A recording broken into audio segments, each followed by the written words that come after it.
We learn as human beings by taking in social and psychological constructs that regulate our behaviors. We pick up what our parents were saying. We pick up what the teachers said at school. We have an experience, and then we analyze the experience and judge ourselves or the people involved, and then we make a conclusion from it, and we use that like a rule. Okay, now, new rule of thumb. I'm never going to talk to Sally anymore because she spilled my finger paints.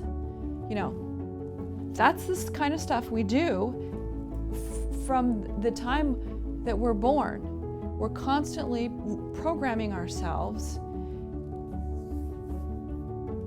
in ways that are not always good, which is why there's, psychology.